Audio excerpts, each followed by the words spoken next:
These pieces come from northwest Mexico, the area of Paquimé or Casas Grandes.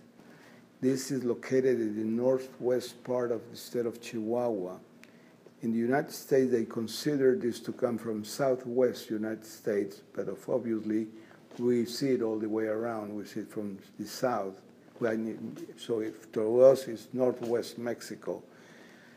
The region of Casas Grandes or Paquimé started being developed in the 700 years after Christ. And this culture was considered in the Chichimeca culture. The Chichimecas to the central Mexico were considered as savages because they had not created really settlements, and they had no cities like in central Mexico. And the Chichimecas, well, this part of the Chichimecas, they created a village, and they have some buildings, and they were highly influenced by the central Mexico cultures, like the Aztecs or the Toltecs. So they have a trade with central Mexico, and they learn the techniques of the pottery from central Mexico. And this kind of pottery, it was being made mostly around the 700s until 1250 after Christ. And it was all over in the year of 1450, when this area was totally destroyed and disappeared. Suddenly, was there a cause? They was destroyed, this culture, in 1450. And many years after, in the 70s of last century, there was a shepherd who was working in the field, and he found broken pieces of this pottery made by the Paquimé culture. In the 1970s? In 1970. Okay. And so this man was amazed with the quality of the pieces that he found, and he started analyzing these potteries. And he thought to himself that if these kind of pieces were in the area, it meant that the materials have to exist in the region. So he started searching for the mines of soil to reproduce these pieces. So he started collecting soil from the riverbed that runs in the village, and he tried to make some of the pieces. And unfortunately, he couldn't make them because they broke very easily, because the mud was very breakable. So he started checking the pieces that he had found, and he realized that the soil was mixed with sand. So he started making some compositions of this mixture, and he got a certain kind of mud which was easier to be handled. So he could finally make one of those pieces, and he fired them. These pieces are fired in an open kiln. It's very low temperature fire. So after he found he could make some of these pieces, he went across the border to town next to his village, and he sold these pieces to a store. And it's assumed that these pieces were sold in the States as original pre-Hispanic pieces, and nobody knows where these pieces finally ended.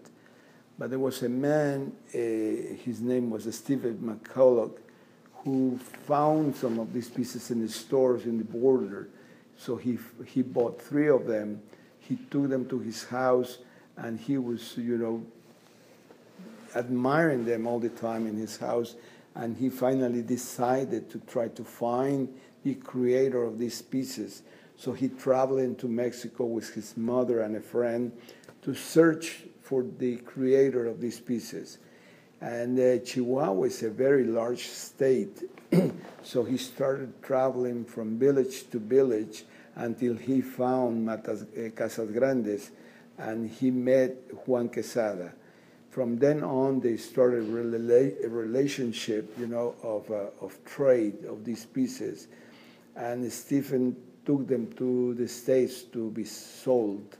So they started kind of a business, and Juan explained to this man that some of the pieces were very expensive to be done because it took a long time to make them, and the materials were not easy to be gotten. So Juan was this shepherd that found the pieces in the 70s? Mm-hmm. That's correct. Did he have any formal education? Or? No, he did not. He was just a shepherd, and so he had the skill, and that's like where he started making all this, and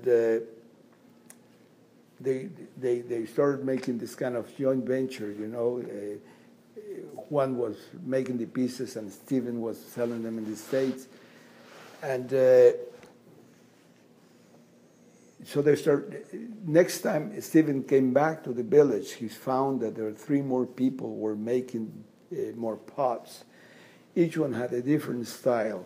Some that were being made in whitish clay, which is the most difficult to be handled, and some other ones making them in brownish and reddish colors. And each one has a different kind of management to make the pieces. The handling has to be different. And the business started picking up, so more people got interested in making these pieces. At these days, about 300 people are making the pots in the area. Each one has a different quality and different designs. And through the times, the designs have been developed and have been changed. So you can see many different styles of this kind of pots. And each one is as beautiful as the other, but they're all different. And at this moment, this village is going through difficulties, and to us, we're very proud of being able to carry these pieces and to being able to sell it to our customers, because we know that all this has the quality that really fits into our philosophy as a gallery. This is the more difficult kind of clay to be handled because it's white, and it's more breakable than the other ones. And this one is basically white clay, and it's hand painted with materials that they get from different minerals from the area. Is it like thick or? It is it is very thin, very very thin and very light. The quality goes next to the thickness of the clay. The less thick, it's finer, the work. Okay. And this one is very, very thin and light.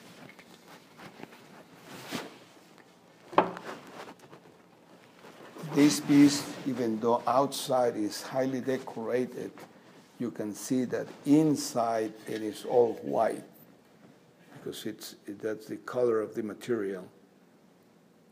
And then it's decorated by hand. The decoration is symmetrical, geometrical, but it's perfectly well done. They paint with a very fine brush.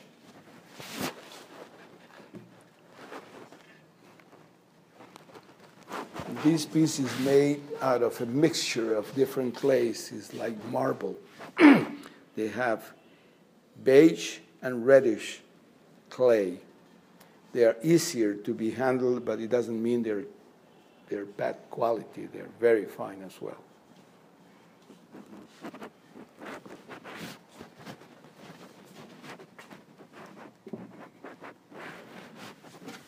And we have as well this black. The clay turns black with the oxidation when it's being burned. And you can see the details of the burnish and etching of the piece. There's a lot of labor which is involved with this. And they are really perfect, What's the difference between this kind of clay and black clay from Oaxaca or other Well, places? it's different sources of clay and different technique. The technique in this one is much finer than the Oaxaca. Oaxaca is beautiful, but it's rougher. Of course, you can find extraordinary pieces of Oaxaca clay, but this is very, very fine work.